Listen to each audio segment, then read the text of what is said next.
Too many people looking for identity and value, and they're looking for it in all the wrong places. They look for it in what they do, who they know, what they own, what they look like.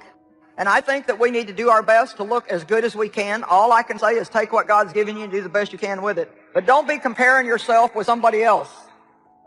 If you quit, whatever you were trying to accomplish can never happen. If you quit, there is no chance of it popping back up again, coming back later.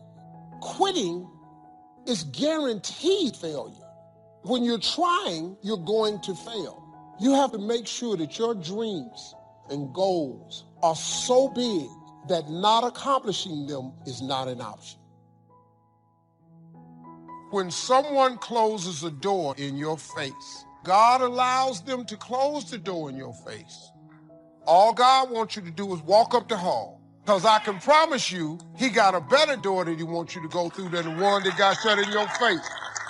That's a fact. The door is closed for a reason, because God just wants you to walk up the hall, because he got another door. And when you open it and get behind it, you ain't gonna believe what's back there. But you will never get to it if you stand in front of that door crying. God is the creator of all doors. I'm just gonna see what else he got for me. Either you take on the shape of your environment or you resist it and transform by the renewing of your mind. Everything you've ever changed about your life started in your head. It started in your head. It started in your mind. It started with a decision. It all starts in your mind.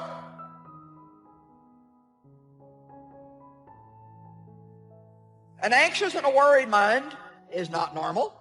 But you know what? You're going to worry until you finally realize that it's useless. It doesn't help your problem, doesn't solve your problem. All it is us saying, I think if I think about this long enough and worry about it long enough, I can figure something out. That's not going to work. Now, in trying to achieve your life's goals, would you prefer to fight against this great force? Would you want to struggle against this mighty power? Or would you rather enlist this great power in your cause and make the inevitable work for you instead of against you? Time is that great power I'm talking about. Time is the mightiest force in the world, or even in the universe. Why would you ever choose to fight time when you could have time on your side? Who wouldn't want to harness the great river of time that flows through all of life? Why wouldn't you want to use the power of time to generate power in every area of your existence? To charge your every aspiration with lightning bolts of electricity? To turn the turbines of your hopes and dreams? Well, there is only one way to make time work for you, not against you. And that's with patience. So I want to challenge you to waste no more effort wrestling with other people. Your destiny, your future is not predicated on the decision of someone else. You wasted too much of your life trying to change other people's minds about you. It doesn't matter what they think about you. God is not going to bless you by their opinion. God is going to bless you by how you see yourself.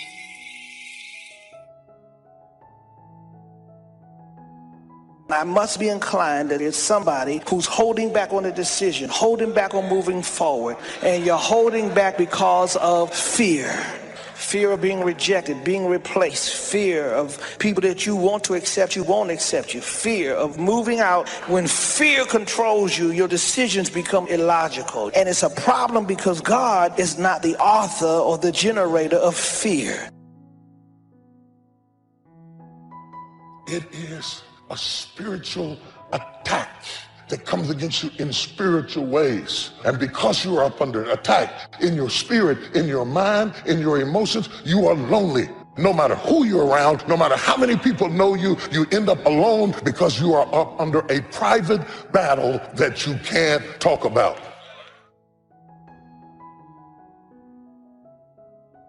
Just start acting like you're blessed, talking like you're blessed, thinking like you're blessed, dressing like you're blessed. If you will put actions behind your faith, one day you will see that become a reality. You cannot go around thinking that you've reached your limits. You're going to become what you believe. You are fully equipped. It may not have happened in your past, but it can happen in your future. I'm asking you to go get what belongs to you. You are blessed. You are prosperous. Start acting like it, talking like it, dreaming like it. Patience. There's a type of person for whom everything is undertaken out of desire to achieve a goal. They exercise in order to get in shape. They start a business in order to make money. I'm sure that some of these people are very successful, and they are certainly highly organized. A person of truly strong character sees success as an adventure, not as a point with an estimated time of arrival. Impatient thinking can lead a person into some very big mistakes. When you are always looking somewhere else, whether it's down the road or up toward the top of the mountain or off toward the left field fence, when you're looking off in the distance like that, you often miss what's under your very own nose. That means the pleasure and fun of living which come in the here and now get overlooked for something that not only isn't here yet, but might never arrive. True patience is more than just a waiting game. Patience doesn't mean you sit around hoping for something to happen. Patience is not a passive quality. Sometimes patience can mean doing something else entirely, thinking about another venture, taking off in a different direction, while you give events a chance to run their course. Your tongue is the rudder for your life. It's determining the direction. Next time you're tempted to say something negative about yourself, your future, your finances, zip it up. Don't steer yourself toward defeat. Say not, you're too young. Say not, you can't accomplish your dreams. God wouldn't have given them to you if you weren't well able. You got to come up with some times in your life that you unplug from this crazy world. Turn your phone off. We live in a world today that's got us so focused on everybody else that we're comparing our life to everybody else's life, and anxiety and fear come whenever you start dwelling on the past and whenever you're afraid of the future. The struggle is in your mind. Slept 8 hours and you wake up still tired. Your mind has been in turmoil all night long. You've been wrestling in your sleep. Your body went to sleep, but your mind is still caught up in a warfare. Your mind is the battleground.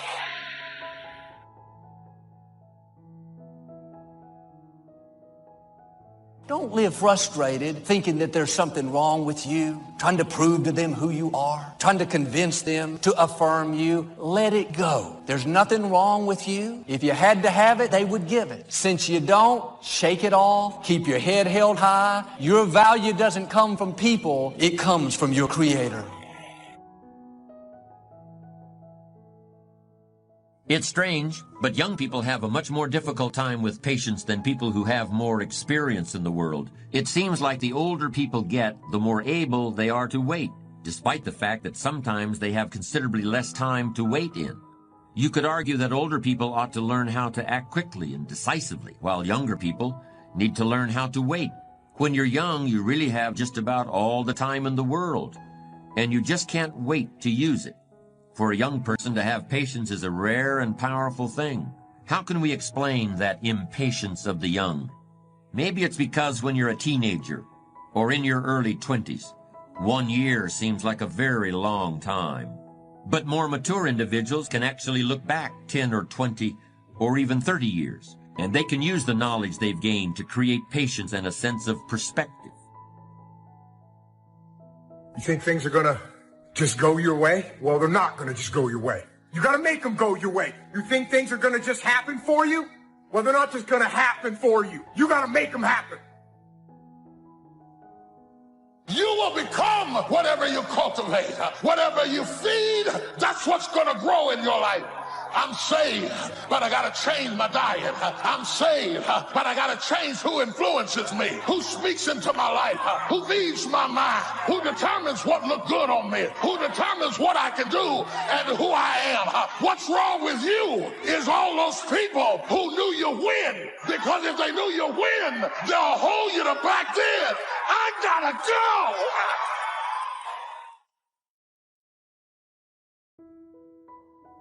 Because whatever you identify as the source of your stress determines what you consider the source of your peace. And that's why I don't like to blame people for my stress. Because if people brought me the stress, then I need people to change for me to have peace. But I'm past the point in my life of wanting for people to have to act a certain way for me to have peace in my own heart. Wisdom, like the learning capacity of the human brain, is infinite. There will always be more to know, and there will always be plenty of room in your brain for everything you learn. Life is a paradise, really, if you're a person who genuinely wants wisdom. We all want to be successful, and I'm certainly in favor of that, but I've known some people who literally wanted all the money they could get.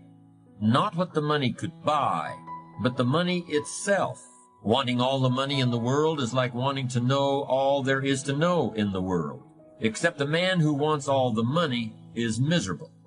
He'll never get it all, and he'll never think he has enough. Even if he had rooms filled with $1,000 bills, he'd still want the next man's nickel.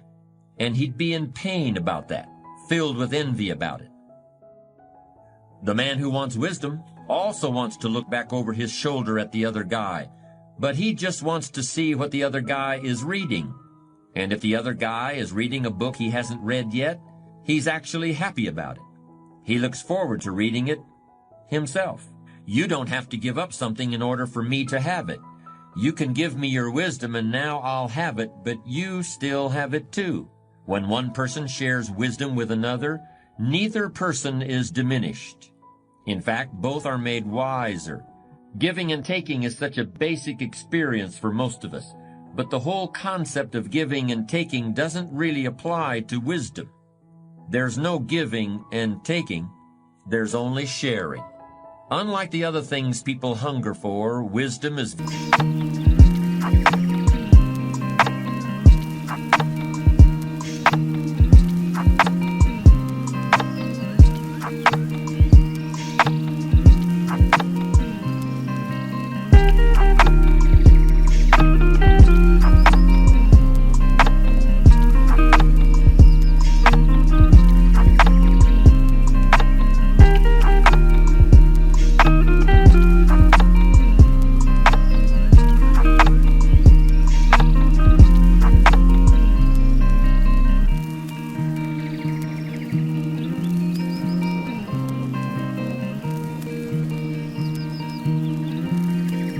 very hard to visualize. We could imagine rooms full of money, but how can you picture a room full of wisdom?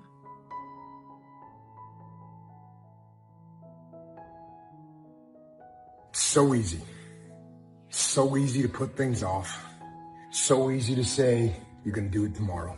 Well, I want you to reprogram your brain and tell yourself that tomorrow is not a viable option. You do it today. You get it done today. That's what you do.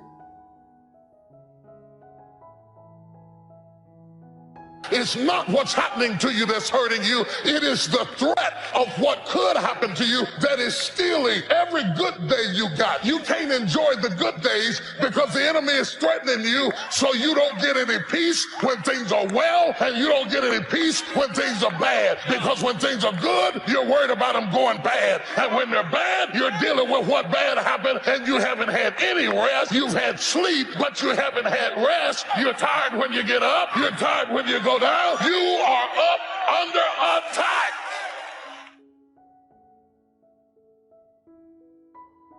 So feeling safe and feeling secure is very important to me, and I think it's very important to every single person. I think that God created us to feel safe, secure, confident, and bold. Your soul maybe has it blocked, but God did not create you for fear and worry and insecurity and a lack of confidence and extreme shyness and extreme timidity. Wisdom is not a thing you can buy, or a course you can take in school, or a degree you can earn. Wisdom is not really something you can get from another person, yet you can gain some wisdom from everyone you meet. Wisdom is something a wise man always feels he needs more of. Yet the true sources of wisdom lie nowhere but within ourselves. There are plenty of people who are too smart for their own good, people who are filled to overflowing with facts and technical knowledge, but who are sadly lacking in human understanding and common sense. What is this thing you call common sense? What is this stuff you call human wisdom? What is this thing you call strong character? I've seen people who have everything you could possibly want, every object you could dream of, everything you can drive down the street or sail on the ocean or fly through the air. But on the inside, where the real person lives, they're broke. They haven't got anything. They haven't got a clue. The rest of us must look around us for wisdom, and look for it in everything we read and in everything we do and in everyone we meet. And most of all, we must look for it in ourselves, perhaps more than any other element of strong character. Wisdom is a quality that we must earn and learn on our own. Yes, wisdom is a unique component of character. If you don't have it, nobody can tell you what it is. And if you do have it, probably you'll be wise enough never to say.